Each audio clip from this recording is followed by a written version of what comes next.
কি অবস্থা সবার? আশা করছি যে যেখান থেকে দেখছেন সবাই ভালো আছেন, সুস্থ আছেন।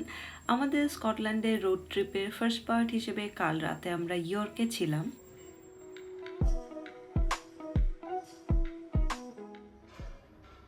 ইয়র্কে ঘোরাঘুরি নিয়ে একটা ভিডিও আমি অলরেডি পাবলিশ করেছি, যারা দেখেননি তারা অবশ্যই দেখে নেবেন। ইয়র্কের হোটেলটা বেশ ভালো ছিল, অনেক ধরনের ফ্যাসিলিটিস ছিল হোটেলের মধ্যে, আর ব্রেকফাস্টটাও আমরা অ্যাড করিয়ে নিয়েছি যাতে সকালবেলায় আর ঝামেলা করতে না হয়। সো সকালে হোটেলে ব্রেকফাস্ট করে নিচ্ছি, এরপর আমরা রওনা দেব স্কটল্যান্ডের উদ্দেশ্যে।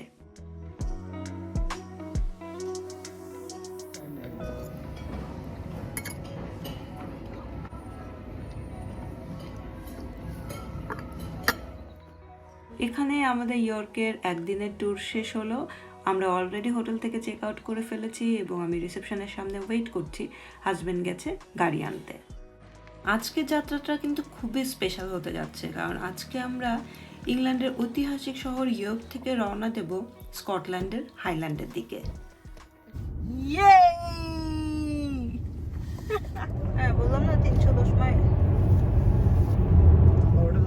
কাল আমরা ইয়র্কে এসেছিলাম, বাসা থেকে ইয়র্কের ডিস্টেন্স ছিল 210 মাইল, আর আজকে আমরা ইয়র্ক থেকে হাইল্যান্ডে যাচ্ছি, এটার ডিস্টেন্স 310 মাইল।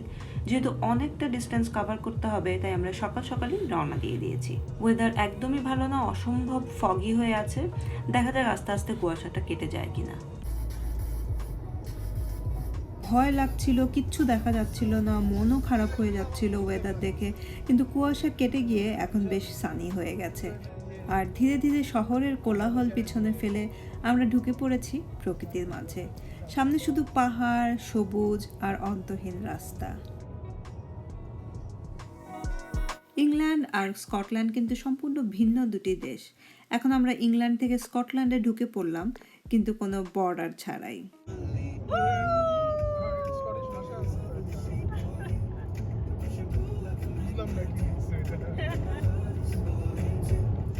অনেকের কাছে আজকের ভিডিওটি বোরিংও লাগতে পারে, কিন্তু আমাদের এই রোড ট্রিপের মেইন অ্যাট্রাকশন কিন্তু আজকে গন্তব্য নয়, বরং এই রাস্তাটাই।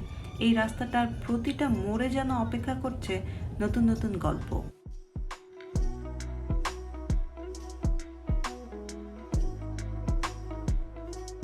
হাইল্যান্ডে থাকবো আমরা 2টা রাত, আর এরপরে রওনা দেব স্কটল্যান্ডের আরেকটি বিখ্যাত শহর এডিনবার্গের উদ্দেশ্যে।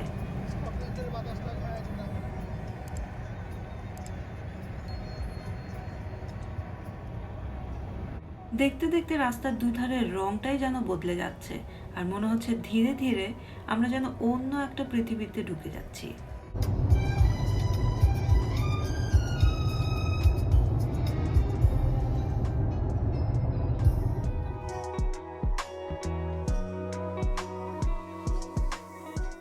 সামনে কি অপেক্ষা করছে জানি না, কিন্তু একটা জিনিস নিশ্চিত করে বলতে পারি, এই পথটা কিন্তু ভুলবার মতো নয়।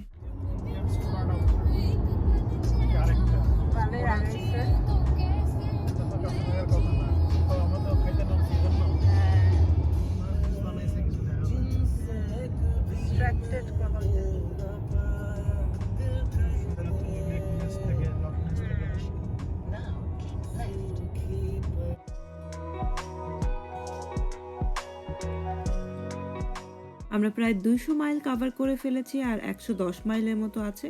তো রাস্তার মাঝখানে আমরা এক জায়গায় একটু নেমেছি।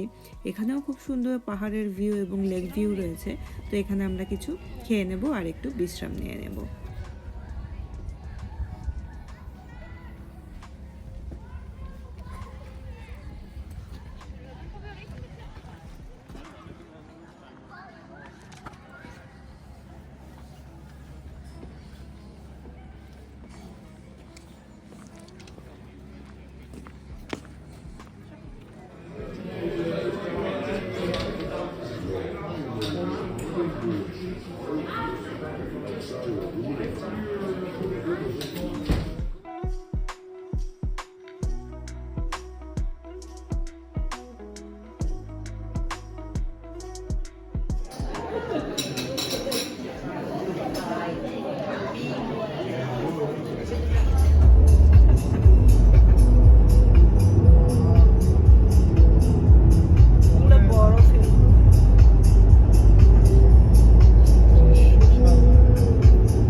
প্ল্যান যতই করা হোক না কেন শেষ পর্যন্ত আনপ্ল্যান্ড মোমেন্টগুলোই সবচাইতে ভালো হয়ে যায়।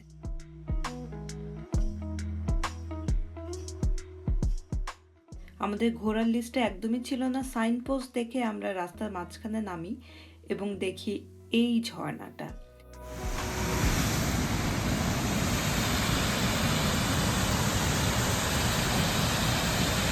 তো এটা নিয়ে দেখা হবে নেক্সট ভিডিওতে। ততক্ষণ পর্যন্ত সবাই ভালো থাকবেন। বাই।